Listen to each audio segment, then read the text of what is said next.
这里是解读君的频道，这里不会浪费你时间。解读君备注：这个是大摩内部闭门策略会议的最新内容，时间点在于2025年4月17日的最新内容。大摩深度量化考虑了这次特朗普关税大战对于中国每一个行业的深度影响，分析得非常透彻，具体详细的解析和量化了这一次关税的深刻影响。看下去吧。解读君频道的完整版未删减的视频首发于 YouTube 油管平台。此外，欢迎大家关注我们的解读君推特 X 的同名账号。视频文字稿件和一些精选文章解读都在推特 X 那边，谢谢大家的支持了。打算配置比特币，可注册 OKOE 和币安交易所，这俩是最适合新人投资比特币的途径。新人注册直接赠送美金，详情见下方。最后，阿里巴巴系长桥证券新福利，开户后能协助你免费在网上办海外银行卡，没有任何额外费用。想在线开海外银行卡的，见下方描述。开海外银行卡已经越来越难了，有需求的真的要抓紧。谈判呢就还没有开始。另外呢，可能也是由于这个谈判渠道现在也不是特别畅通所以现在就比较慢那么可能这个在关税的反制上呢，也是有一种手段其实就是估计大家都得有一个痛点，可能大家才真正愿意谈。那么在这种假设下呢，我们就看一看这个国内的一些情况。那么现在呢，从上周去调研的情况，确实现在对美的这个出口呢，基本处在停滞状态了，因为这个这么高的关税确实比较难。但是呢，很多的卖家也说到，基本上呢已经运到美国报完税的这些产品呢，就会马上涨价来这个销售主要的原因就是首先在用这种已经报完的产品多挣一些钱来弥补其他的损失。第二呢，就是也防止这个其他的后面货物断供，那么也导致这个业务停滞吧，就说可能现在尽量宁可卖得慢一点卖得贵一点。当然也会转去，就是说东南亚有备用厂的也在往那边转。但是各个行业呢，其实情况也不一样，也不见得都能转得过去。转过去之后，价格也不见得都便宜，有的甚至越南这个生产的还要更贵一些。所以现在呢是这么一个情况。那么我们也跟这个义乌的一些卖家做了一些交流好像义乌影响还是稍微小一些吧。义乌出口对美出口占全部的15%。那么我们去年去义乌调研的时候今年包括今年去义乌调研的时候，每年的这个出口的增速在18到19，也就是说一年可能就能长出这么多的一个范围当然也要考虑到就是全球的这个放缓可能对整体的出口都有影响。那么在这些的假设下呢，我们也对我们的这个金融的一些假设做了一些调整。首先呢，我们其实看到这2年一直说这个金融周期的一个见底，可能有利可以让这个金融系统来消化工业的不良，因为工业大家知道这个 PPI 这个比较低也有一些压力。那我们测算呢是在这个去年我们的这个基础假设呢，就是5月份的时候出的一个基础假设，就是在去年年底呢大约有10%这个产能可能就是工业贷款是属于高风险的这种工业贷款那么现在来看呢，我们最近每个月跟踪的这个工业的这个数据来看呢其实工业的投资增速的理性化比我们想象的要更快更好一些。从去年6月份基本上窗口制造取消开始国务院来提出这个优化产能，或者就是说不让地方在过度的卷产能，出现了公平竞争管理办法，不让地方违规违法减税这个我们看到从那个时候的开始到现在已经有65%的行业放缓了这个产能的增速。那么其中呢有30%的行业呢已经出现了这个盈利企稳的一个状况。那么这个每个月还在改善，就是去年年底的时候是60%的行业放缓了增速，那么现在到2月份呢已经是25%的一个行业了。所以呢，我们觉得这也是一个比较市场化的一个供给的改革吧，不像上16年那次一刀切的供给的改革，这个市场化的一个逐步的一个淘汰的过程。那么原来呢，我们也觉得10%的这个不良呢，可能在地产周期见底之后呢来消化那基本上呢就是能够持平的一个消化，就是地产周期见底之后呢去消化工业是一个比较好的一个衔接的过程。那么工业的这个不良可能从今年下半年或者明年上半年开始消化，那么地产呢基本上到年稍微消化的差不太多。大家也可以看到这2年的银行业的消化的这个不良的速度大约是每年3点多万亿，去年是一个新高3.8万亿的一个不良的一个消化，所以呢就是空间还是不小的地产呢其实这2年消化的速度也是比较快的，最近呢其实也是在逐渐的基本过程中这个地产还有平台呢，原来有一块不良去年这个平台重组之后，我们前一段也出过这个非常详细的报告觉得现在这个平台不管是从增速这个比起承受的能力来讲呢，都是非常可持续的，也就是说不良的生成率应该是偏低的了。那么在这个2个空间下降之后呢，我们也一直假设有10%，就是未来几年消化10%的一个不良。那么现在呢，其实就是两个抵消，一个呢就是从去年年底的数字看呢，可能只有8%左右的这个高工业贷款是高风险。当然呢，我们也测算就是这个出口会受到一些影响。那么出口呢，现在是占到整个工业产能的20%左右。那如果工业贷款2%占到总贷款的20%的话呢，就是出口相关工业贷款大约占到总贷款的4%。那么这个呢，其实相比于这个房地产来讲呢，还是更小一些的。这个我们21年的时候，当时也说到金融机构能够完全消化这轮的房地产的一个下行，而且不会出现系统性的金融的问题。当时大家可能也是有一些质疑啊，因为其实我们这个测算也是基于这个整个的这个房地产信贷占到总贷款的6%左右。那么制造业总的是20%，那出口相关的恐怕是4%左右。那么最大头呢，其实还是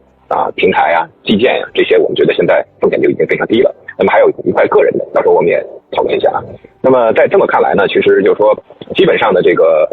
这2年做的这个产能的优化呢，可能就因为出口的一个放缓，可能风险又回到我们原来假设的10%左右。同时呢，我们也假设这回可能传播的更广一些，像最近看到小微个人经营贷也有一些风险。那么我们觉得这个消化这一轮整个出口这个过剩产能带来的这个不良，可能在原来的这个基础上，可能再提高10到15点的不良生成率，基本上就能消化。那么这个对信贷的成本有多大影响呢？我们觉得可以不提高这个信贷成本来解决，就是信贷成本维持不变利用原来的这个超额的储备这个国备来消化这个问题。在上一轮制造业的周期中，我们也可以看到各个大的银行基本上消耗了一些的这个超额储备、超额国备来消化不良。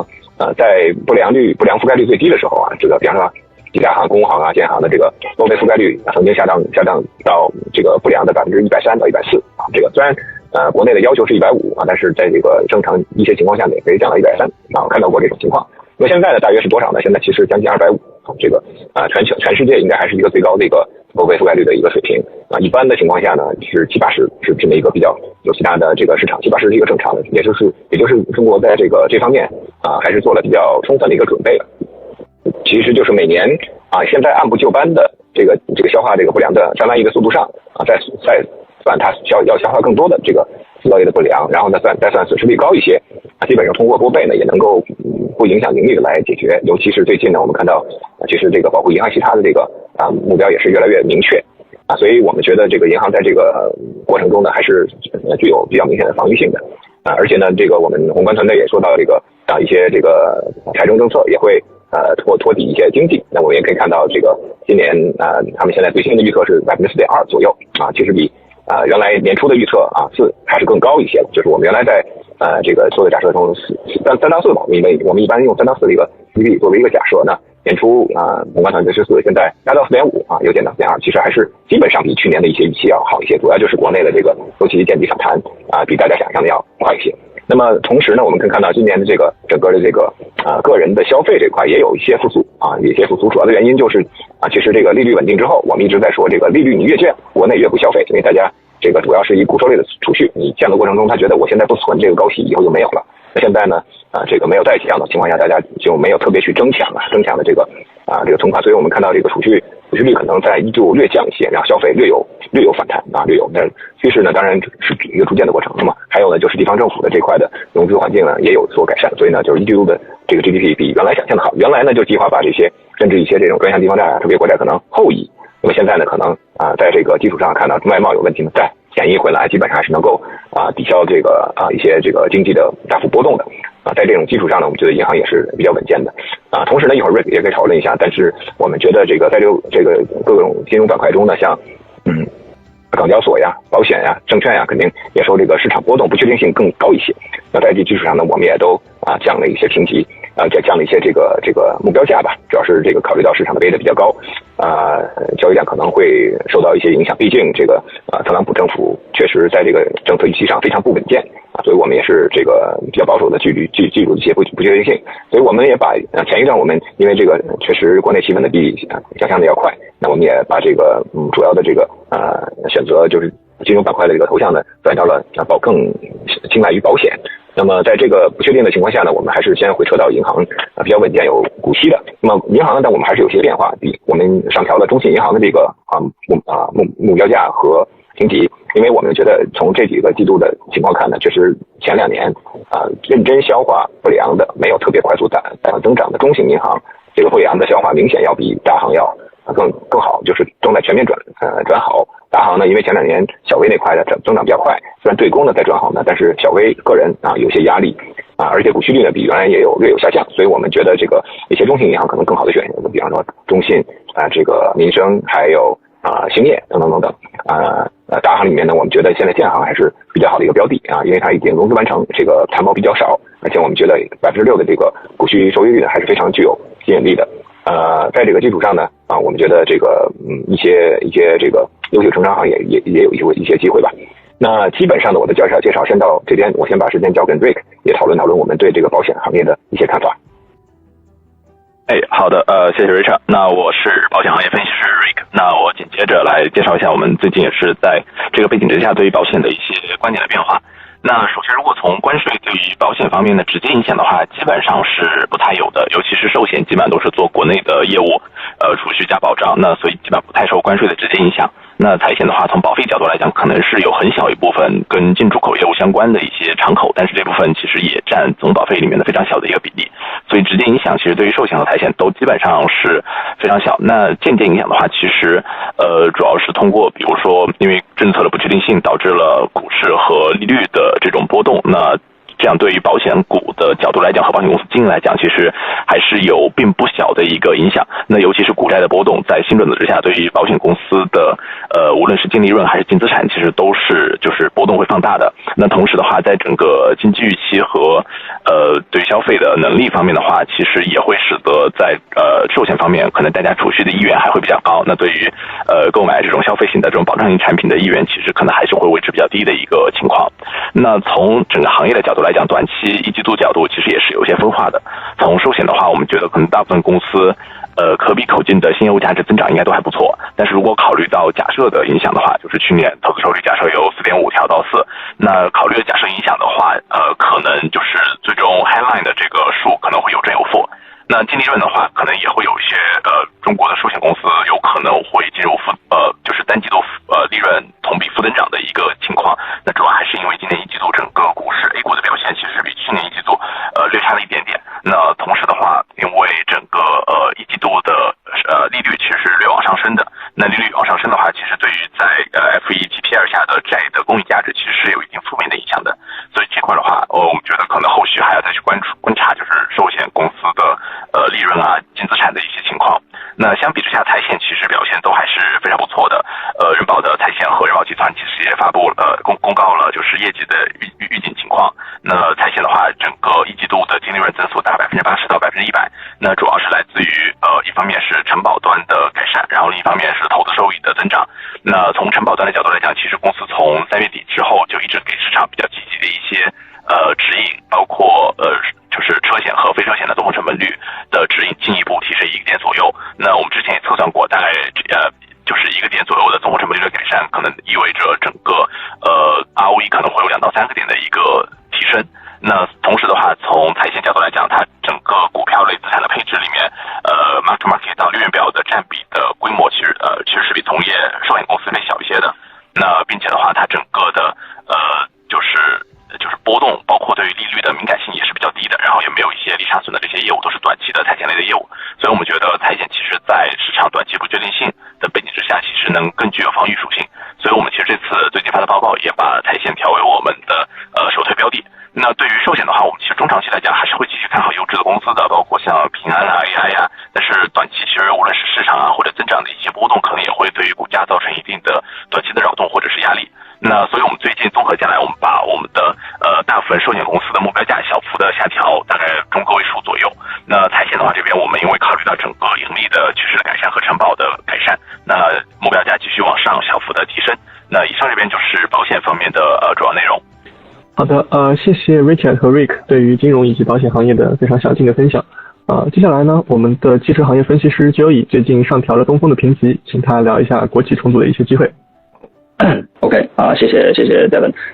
对，我可能也很快update 一下我们之前对东风的 upgrade。我们是把东风 upgrade 到 overweight。我们觉得其实就是在当前这个市场环境下，这个市场竞争还是非常的激烈，然后车企的利润水平还是有比较非常明显的压力吧，然后包括出口的这个这个增长点呢，其实也面临全球贸易的很大的不确定性。那我们觉得在这个市场环境下，东风其实可以提供一个不同的投资逻辑。这个逻辑其实就是公司内涵价值或者账面价值的一个逐步反应。我们就可能先看一些 fact 吧。就因为我们这个投资逻辑可能内涵价值的反应，其实我们的逻辑也是主要集中在资产负债表端。那如果我们看到这个截止2024年公司账面的净现金余额，就是我们算的狭义现金，就是我们把公司披露出来的作为现金存款的这些项都加起来，然后减去有息负债，这部分的账面价值差不多是5.2块港币每股。那当前的股价是4块。那如果我们看一个更广义的这个现金的价值、账面价值的话，就相当于我们把之前那个5.2块的水平，再加上公司账面上的有价证券和类现金资产，其实都加起来，然后再减去它可能需要就是如果这重组上市公司层面上也会进行重组，然后把所有的营运资本 working capital 全部都平掉，都支付掉的话，那这样子我们算出来广义的现金价值差不多有10块钱每股。那东风其实当前的市值相对于账面价值还是有非常多的折价的。那可能另一方面就是这公司其实也不是第一天交易在现金以下的了。历史上其实公司的分红政策其实不是很稳定，就是每年的派息比率其实不是很稳定。然后盈利呢也是因为这2年合资市场份额的下降一直承压，所以其实过去几年公司一直是交易在现金水平以下的。但是我们认为就说东风的母公司重组是一个 catalyst， 甚至说母公司重组之后对于上市公司层面上业务的影响，可能会让公司发生一些转变，从而释放出更多的账面价值。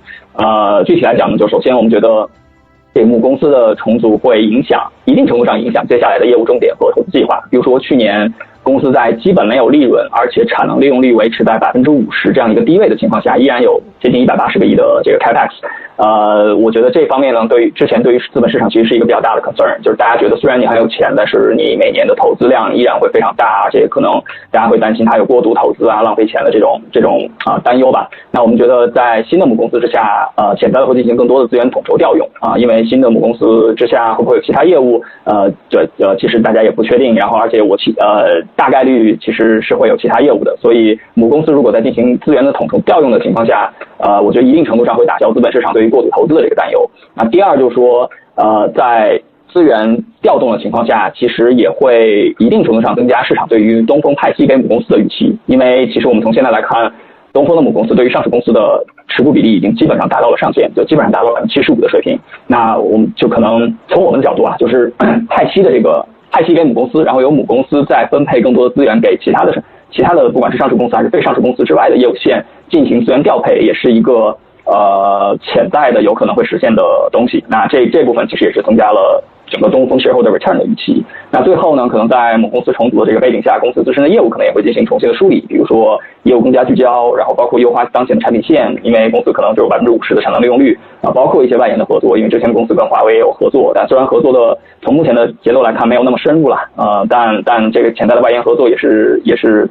能够期待的。所以鉴于当前市场对公司基本面改善的这个预期其实已经非常非常低了，所以我们觉得这里就是说在重组大背景之下，潜在的一些上市公司自己的业务调整也是一个 option。所以我觉得从我们的逻辑来看呢，就是主要是2点。第一就是说资产负债表的本身比较厚，并且本身比较厚实，而且虽然即便我们不看 PD 的情况下，我们看 P cash 的情况下，其实也是非常非常厚的。然后第二就是说母公司接下来的这个催化是能够扭转过去可能1-2年公司整个交易的逻辑的，因为过去1-2年公司都在现金以下交易，那我觉得这个是潜在的一个 catalyst，包括带来一些可能从股利改善的机会。所以我们觉得东风的 risk reward 在当前这样一个充满不确定性的市场，就包括国内市场竞争以及国际贸易环境中，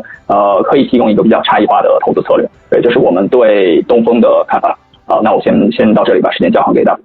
好的，谢谢Joey。那么接下来我们有请能源化工和电池行业的分析师Jack 给大家讲一下中石油的一些深度解析。大家好，我是能源化工的分析师 Jack。我想这个讲一下中石油天然气它的天然气逻辑，就是我们前不久发了一个深度的一个报告当然是非常不幸运的是这个油价就崩了后来但是这对我们天然气这个逻辑影响不大就是几乎没有什么影响。我们对天然气它的资产这一块还是定价在每股港币7.7块7港币，现在还是5.5块嘛然后油这块我们就因为跌了嘛，油价跌了啊，我们就把它砍到60的区间了啊，$60的区间啊，然后这样的话，它的油资产我们下调了将近1.5块左右啊，由原来2块钱，现在下调到0.5元港币啊每股。那其实这样的话，它的上游油的这个估值在我们这边几乎就没有多少了啊，几乎就是0了啊。那么它同时它的这个炼油化工板块还是有现金流的嘛，因为油价跌了，它肯定是应该是利好有能源这个炼油化工这一块它的但是我们没有做调整啊，我们还是跟这个$70多油价差不多的一个炼油毛利和化工毛利啊。那炼油化工这块还是有自由现金流啊产生的，还是可以给你个1个点左右的。那么这个天然气这一块呢，明年可以给你将近7个点的油的，基于现在目前股价啊，所以说即便是考虑$60左右的油价，我觉得明年这个公司还会给你将近一共8个点的油的啊。所以说我们是觉得就是说整个市场是把它的天然气的这个资产是低估了啊。那么为什么就是说我们强调这家公司的天然气资产是越来越像公用事业资产了啊？以前我们讨论中石油的话，那这家公司怎么可能是公用事业啊？就是一个周期股嘛啊。那现在为什么是变成公用事业了啊？其实就是因为过去3年它坚定不移的推进这个天然气的市场化定价啊，它的中国历史上的天然气价格是跟油的这个能源价格是非常大的折扣的啊。我们知道就是说这个比方说3年5年前没有进行市场化改革的话，这个气价是远远低于这个油价的啊。那标准化能源情况下就是 energy equivalent price 啊。主要是管制一部分很大，包括现在还有55%的中石油天然气都是管制气，定价在1.8毛4，相当于$40油价每桶啊，这个这么一个水平。那这一部分气现在只有5%，那几年前的话，几乎大部分气70%-80%的气都是管制的啊。那现在它过去3年每年把这个气量由管制气变成非管制气啊，每年3年前70左右，现在慢慢调到了目前的55%左右，这样呢还会继续调，我们认为啊，这个每年大体上就是说以5个点到非管制气那边去啊，管制气以5个点到非管制气5% 到非管制气那边去啊，所以说这样的话，其实保持它的这个 gas ASP 就是非常稳健了啊。即便考虑到油价下跌了啊，那天然气的 ASP 应该也是下跌的，因为它现在7个点的这个销售啊，这个天然气销售是关联到进口气的现货价格的，进口 LNG 的现货价格啊，进口 LNG 的话，随着油价跌也是会跌的，因为进口 LNG 和油之间是一个替代关系嘛啊。但是我觉得底线是$10左右，我们认为进口 LNG， 它现在还是在$11、$12啊，月度平均是$12左右嘛啊，每100万英热啊，相当于你乘以6的话，就是相当于这个$72的油价，对吧？它为什么比油价高？因为 LNG 是和这个国内是和 diesel 和柴油相关联的啊。柴油现在还是$90，在$60原油油价情况下，柴油的这个每桶它的价格还是在$90，因为考虑到将近$26每桶的一个消费税，再加上一个炼油的毛利，对吧？所以说它还是比柴油要便宜，所以说就是LNG 重卡的需求还是比较稳健的。如果这种情况下啊，那 LNG 重卡的这个成长，就是它的增量，它的这个销售的增量啊，销售的这个growth 有可能放缓或者是停了没有了，但是我们说这个价位的 LNG 价格还是可以支撑LNG 的一个 LNG 重卡的需求的啊，还是没问题。对，所以说它整个的 ASP 因为这个 LNG 的价格可能会受到影响，但是它的管制气这块的价格是非常稳定的，管制气马上就是$40油价下，对吧？这个是不用变的。它非管制2类气应该是在我们算下来应该是在$60油价左右这么一个 energy equivalent price 啊。那这样的话，其实它也不会受什么太大影响，而且中石油现在它就是一直是一个这个行业的这个垄断者的存在啊，只不过之前的垄断角色没有把它转换成利润，现在我要转换成利润了，对吧？所以说这个还是它的这个合约气量啊，肯定是承揽公司要给它填满啊，你否则的话。中国这个天然气需求增量，万一今年这个还是继续增长的话，那它再签合同的话，那按现货价格来签了，对吧？所以说他们还是要尽可能多签这个合约量的啊。所以说它的中石油整个的 ASP， 它的这个电人销售 ASP 是非常稳健的啊。那么我们看它这个成本端成本端的话，那其实它有一半的，就是说65%到70%的稀释资产气嘛，那这块气的成本是非常稳健的啊，历史上就是一直在8毛钱到9毛钱一方气左右，而且这里面有很多的那个什么页岩气的这个成本是在1块1、1块2左右的啊每方气。所以说它的这个常规的天然气的成本是更便宜的，而且这个量是非常大的。我们参观过这个塔里木气田我们问当地的工人，就说这个塔里木天然气的产量，你觉得什么时候能够到见顶他们给我们回答就是说这个50年之后还是增长的所以说这个中石油的气田是非常低成本的气田。我们看它过去历史上10年前吧，中石油的探明未开采的气田叫做 Proved Undeveloped Reserve， 我们叫做 PUD。气的 PUD 10年前是什么水平，现在还是什么水平，但是它的气的产量已经翻番了嘛你如果看它的油的话，那个 PUD 10年前跟现在对比的话，它的 PUD 是大幅下滑的仅仅能维持它现在目前油的产量能够稳产但是油过去10年是几乎没有什么增长所以说这个，而且我记得有一段时间，这个中石油有一年突然增加300%的 RR 天然气的 RR 300%这300%什么概念？就是 RR 100%的话，就是它的这个储量替代率100%相当于我产多少气，然后我增加多少reserve 增加多少储备储量300%那就是它的这个增加的储量是这个产量的3倍就可以这么理解所以说，而且它的这个当年的这个开采当年的这资本开支没有什么特别大的一个增加，对吧？这就是已经非常强的证明，就是说它的天然气资源是非常好的它想随时增加储量都可以这个而且是低成本的而且近几年我认为它就有意刻意的这个在这儿放缓储量增加，因为太多储量没有必要增加那么多刚才讲的它的 PUD就是10年前的水平还是一样的就是天然气的产量已经 double 了所以说这个还有就是说这公司还有马上要开采它的这个煤岩气了，那会不会像美国一样，对吧？带来一场页岩气的革命但中国叫煤岩气，因为中国煤的资源比较多很多地方都有煤岩它不是页岩煤岩。那煤岩气的话，肯定比页岩气这个开采成本更低嘛它现在这个在初始阶段，就是没有真正量产的阶段它的这个成本都能做到这1块钱一方气了，那比页岩气都便宜，比国内页岩气要便宜多了它如果说真的量产了这一块，那它成本会进一步降低有可能到7毛钱8毛钱都有可能一方气，对吧？所以说这一块也是非常大的一个潜力嘛所以说我的意思就是说，为什么把它当做一个公共事业？就公共事业呢，那就是你要看它成本是非常稳健的嘛，不要波动，对吧？你要波动的话，你可能就不是公共事业了我们就赚的是一个 margin， 对吧？赚一个稳健的稳健的一个利润率那这块那证明它肯定是稳健的，因为 ASP 这一块的话是不但还是往上走的，对吧？它的成本是一个稳定的那再看它这个天然气销售里有进口这一块，进口气它30%到35%是进口气嘛，那这一块是成本是波动的这块成本是波动的但是呢。你可以把它看作，因为这块进口气的波动，它是跟油价相关的它完全关联到油价的。油价跌了，那进口气成本就跌；油价高了，进口气成本加高。所以说，它本身就有油气资产，它有石油资产嘛，上游的这个原油资产，是个天然的对冲对这一块过去历史上的话，油价高的情况下，公司的整体的利润是变高的嘛所以说大家把它当做一个油公司来看的嘛，对吧？历史上所以说这个它是一个天然对冲，你可以把它当做。当然就是说你在未来有可能就是未来就是一个 backwardation curve， 油价就是一个 backwardation curve， 对吧？那现在就是到65，长期有人看到55，看到60。那在这个过程中，未来几年，那它的进口气成本肯定是跌的嘛进口气成本所以说这个它又代表的是一种它天然气的这个margin expansion。然后还有一块资产就是管道管道就是说它控股30%的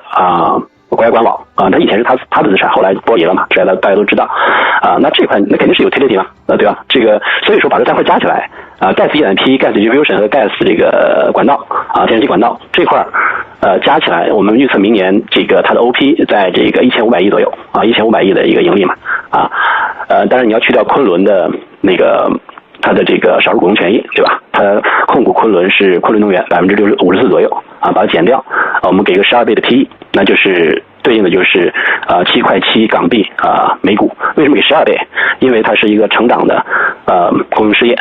它的 margin expansion 它有这个量的增长过去这么多3年这个中石油 ASP 气价，对吧？中国天然气的需求还是增长的，对吧？也是反映了就是说中国天然气气价改革，中石油的天然气价格真正反映了供给需求的一个关系，没让这个需求下来，对吧？还是增长的。那去年增长是放缓嘛，因为经济原因暖冬其实我觉得暖冬影响蛮大的，去年但还是增长了将近4个点全行业应该是5个点左右中石油增长4个点这个我觉得就是说进一步这是证实了这个中石油的主推的天然气气价改革是正确的是市场化的，是正确的所以说这个这块是一个成长的公用事业资产，我们给12倍 PE。那你从另外一个角度，就是说它的业务的角度，明年天然气这一块资产就给你7个点业务的，那天然气的业务是非常稳健的嘛，是 structural 的而且是越往后看的话是越来越高的因为你的 volume 在增长margin expansion 可能3年后可能就差不多了，但是你 volume 还在增长，而且我认为中石油就是这个最悲观的假设就是说它天然气这个 margin 这一块是不增长，但是是非常稳健的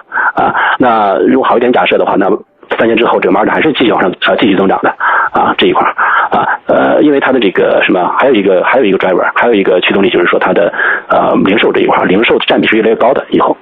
这一次那个电话会业绩电话会管理层讲了2035年2035年它的这个零售这块占比要到40%，现在24.5%，这每年有1.5个 PVT 的零售的这个份额增加，那这一块带来的零售的价格肯定高嘛那这一块带来的利润率的提升，利润单位期利润的提升大约是0.8分钱左右，0.6到0.8分钱左右刚才讲的天然气的ASP因为油价下跌会影响就是下滑，应该是1分钱到2分钱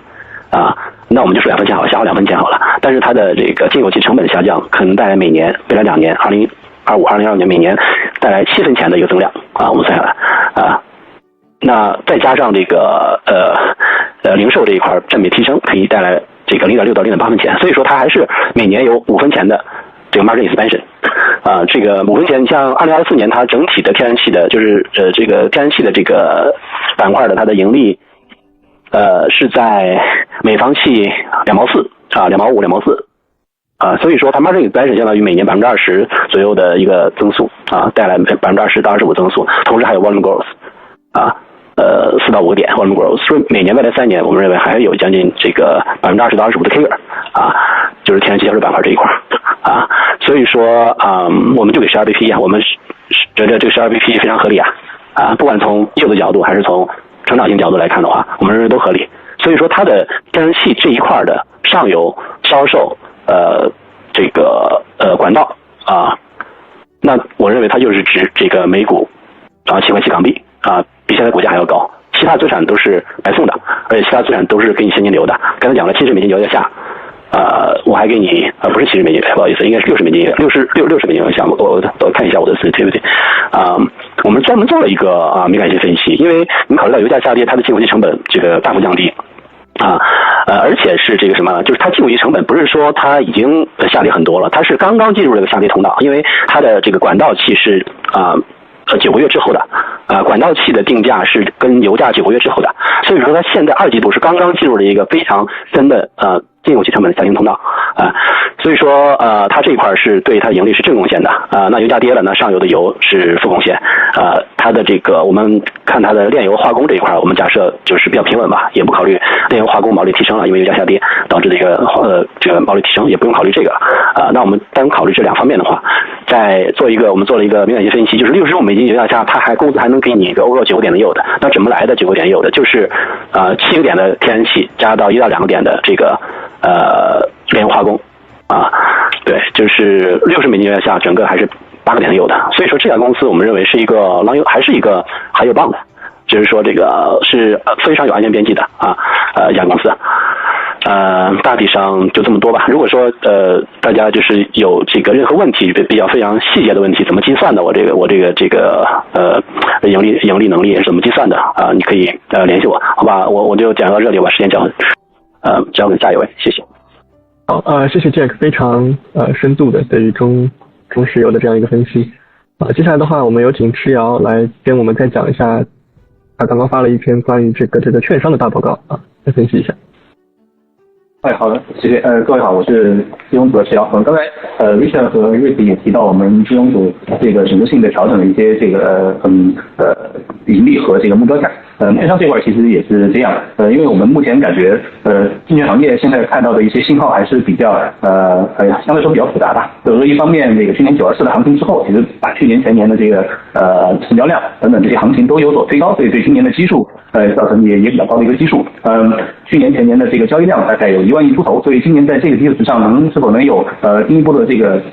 比较明显的一个增长，我们觉得还是面临一些不确定性。然后第二呢，就包括去年很多券商业绩里面，在营收里面占幅其实接近40%到50%的这块是这个投资相关的收益，里面最大的贡献呢，我们判断还是这个跟债券相关的这个投资收益，包括一些 market 的一些收益，因为毕竟去年从年初到年尾，国债利率基本上是从2.6降到1.6，这么大一个单项的这个降幅，所以带来的这个投资收益也是贡献也非常大的。所以我们觉得这块债券相关的投资收益也比较难再重复去年的这一波行情，所以整体来从基本面的角度，我们觉得这两块可能还是有一些压力。那么一季度虽然我们看到很多这个券商也有这个根据披露一些比较不错的经营情况，我们觉得里面一方面是一季度的这个交易量去年还是一个比较低的基数，所以同比还是有明显的一个增长。第二呢，我们觉得在投资收益这块可能也是出于一些比方说去年4季度以来的一些债券盈利的一些获利了结，那么把这些收益兑现在一季度，所以我们觉得全年来看的话，可能也未必有这么强的一个增幅了。当然现在新4月份之后，贸易战的这个因素，我们觉得对这个资本市场的不确定性又增加了一些。这些是一些我们觉得比较mixed的一些信号。那当然好的一方面呢，就是我们看到整个监管包括央行对股市的各种各样的支持政策，包括提供流动性的这个意愿上都还是非常强烈的。去年9月4日之后，央行也推出了这个3000亿和5000亿的这个增持回购贷款以及这个证券公司金融机构的这个权益互换。我们觉得这两块对流动性的支撑还是会持续体现在今年的，包括这个国家队在买 ETF 的东西也会动用到这个增持的这个贷款的资金。那么券商在去年做了大概有两轮，一共用了1000亿的这个1050亿的这个权益互换之后呢，我们估计这个第3轮应该也会比较快的这个推出来。所以流动性方面，我们觉得监管已经表现出明显的意愿，愿意支撑短期内平滑这个一些波动，所以这个对贸易战的不确定性可能又会起到一些对称作用。所以net呢，我们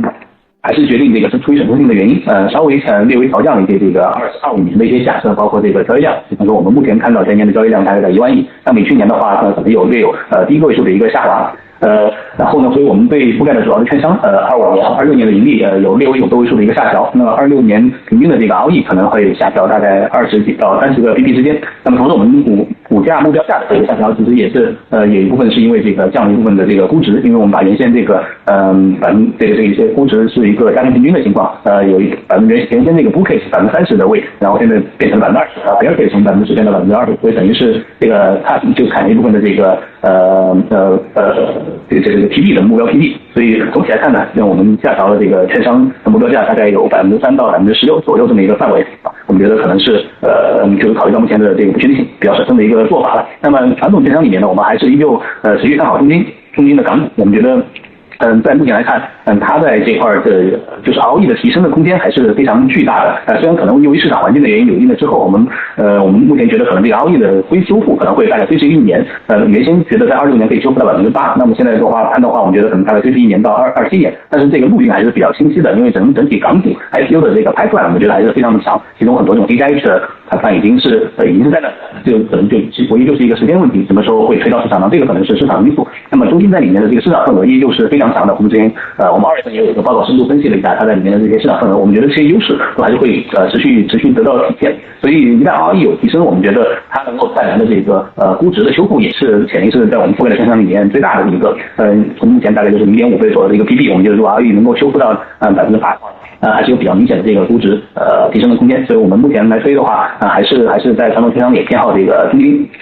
那么同时我们相应的把这个诺亚，它是一个美股的 ADR 下调，评级下调是underweight，主要是基于一方面它自身在国内业务的一些调整，我们觉得短期来看还是会对它同样的一些客群基础和客户的管理的资产造成一些这个冲击。目前来看呢，我们还是需要一些时间来判断这个调整到什么时候可能会形成一个比较稳定的一个情况。那第二呢，也是考虑到现在全球市场确实波动性也在加剧，很多它欧美的一些 peers multiple 相比去年11月份也有比较大的一个下调，所以也一定程度是这个 mark to market。所以总体来看，我们在券商这块的这个调整大概是这样，我把时间交还给对手。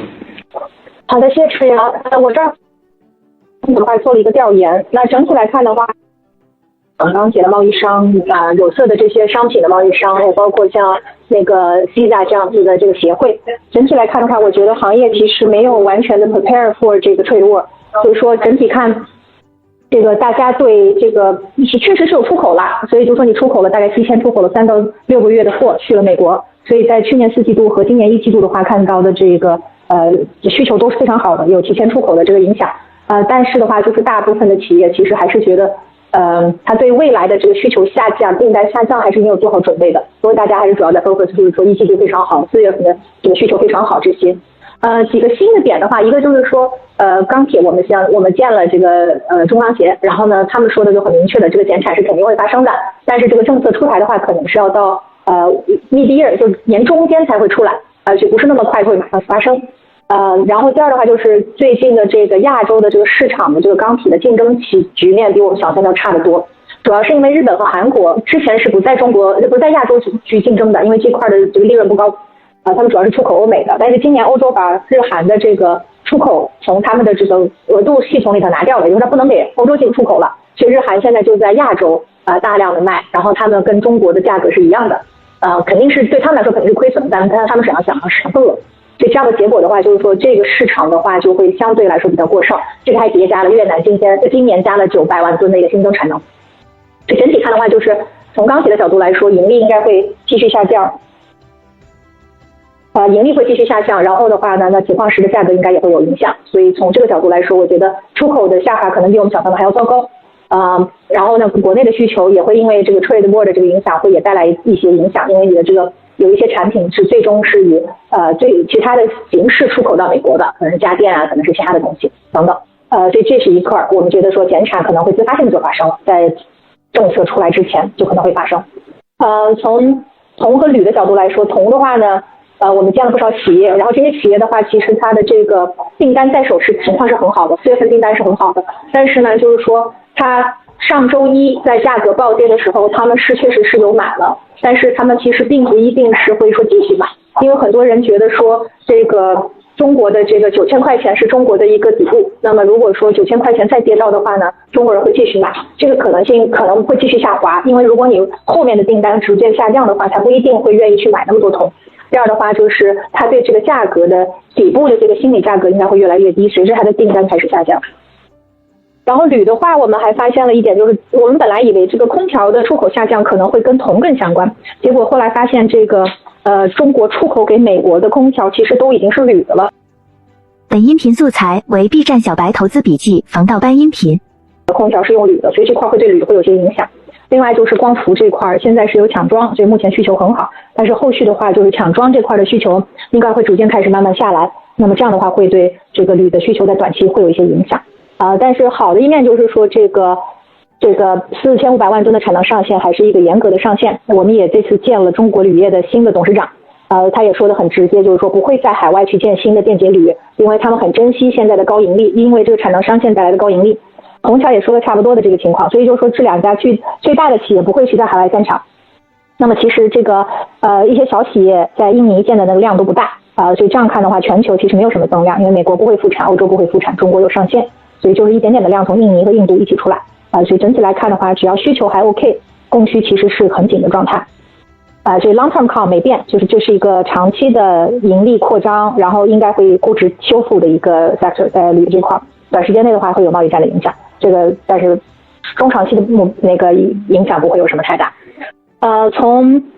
最后说一下锂的话，比我们之前想象的要更加悲观一些。锂的话呢，本来我们觉得 floor 可能就底部可能就是7万吨。但是现在线下窝复产的话，大概是7万块钱每吨。本来我们觉得线下窝复产的那一点量不是特别大，但现在看到有大概7万吨的量。另外的话，就是从需求的角度来说，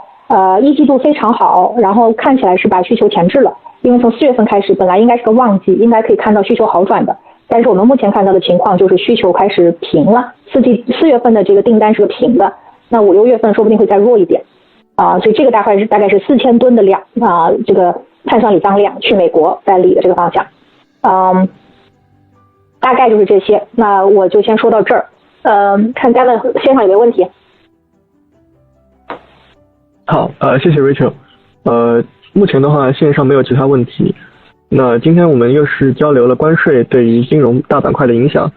个股层面上对东风和中石油做了一些深度分析。以及分享了我们原材料行业最新的在中国的调研一些收获。那鉴于时间因素呢，今天的会议就到此结束。如果您还有任何进一步的问题，也欢迎与我们联系。感谢参加今天的周期论剑，我们期待与您下次再会，谢谢。解读均备注：2025年的预测值与2024年10月世界经济展望的预测基本持平。这主要是因为美国增速的上调抵消了其他主要经济体增速的下调。全球的总体通胀率预计将在2025年下降至 4.2%， 到2026年下降至 3.5%。与新兴市场和发展中经济体相比，发达经济体的总体通胀将更早回归至目标水平。基线预测的中期风险偏向下行，而近期前景的特点在于存在分化风险，上行风险可能在短期提振美国本已强劲的经济增长，而在巨大的政策不确定性下，其他国家的风险偏向下行。政策对当前降通胀过程的扰动，可能会阻碍央行转向宽松的货币政策，从而对财政可持续性和金融稳定产生影响。要管理这些风险，政策需要密切关注以下方面：在通胀和实体经济活动之间妥善权衡取舍，重建缓冲，以及通过推动结构性改革，加强多边规则与合作来提升中期增长前景。对于2025年全球经济增长，各大机构的预测整体较为一致，预计全球经济总量依然保持增长，但国家之间的分化仍然较为明显。瑞银预计2025年全球经济增长将呈现分化态势，美国经济在消费和政策支持下增速略有放缓，但仍稳健，预计增长接近 2%。 亚洲经济增长略有放缓，但各地区表现会有所差异。欧洲经济增速缓慢但逐步改善。摩根大通预计2025年全球 GDP 增长 2.5%， 核心 CPI 通胀维持在 3% 左右，经济增长的同步性减弱，政策分化成为主要趋势，全球经济处于持续低增长过程。2025年全球经济增长预计在 2.7% 到 2.8% 的区间，未来3到5年维持较低水平。疫情对经济造成永久性创伤，全球劳动生产率普遍下降，贸易不再是经济增长的主要驱动力。新兴市场增长前景，机构间存在分歧。对于新兴市场，各大机构普遍认为其经济增速会跑赢全球平均水平。瑞银认为，新兴亚洲国家如印度和印尼得益于良好人口结构和较低关税风险，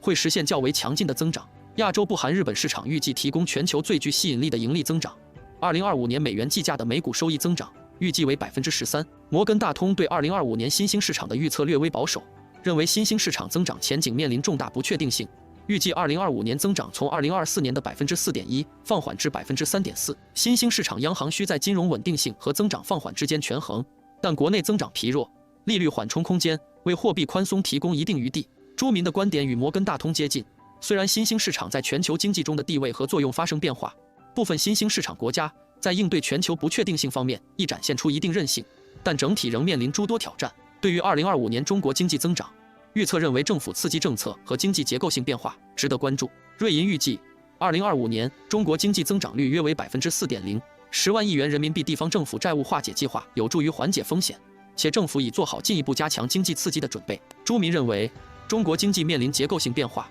新的增长模式注重国内消费市场和核心竞争力的制造业，未来经济增长将更多依赖于结构变化带来的机会，而非单纯的增长速度。中国制造业占全球制造业的 30.3%， 未来将向高科技、绿色转型方向发展。投资、消费与出口曾普遍被认为是改革开放以来中国经济增长的3驾马车，然而国际贸易摩擦问题近年来始终存在。瑞银认为，美国可能对中国进口商品实施更多选择性关税，对中国出口是一大挑战。摩根大通认为，贸易政策的不确定性是影响中国和新兴市场增长的重要因素。若贸易冲突加剧，亚太地区 GDP 增长可能放缓至 4%。朱民指出，面对贸易冲突，中国需稳住基本盘，保持经济持续发展。中国在全球产业链中的地位发生变化，部分制造业出口受到影响，但同时也在推动产业升级和结构调整。中国科技产业依然受到瞩目。瑞银较为看好人工智能和能源资源领域的变革性创新。中国在人工智能相关领域的发展潜力巨大，特别是在半导体、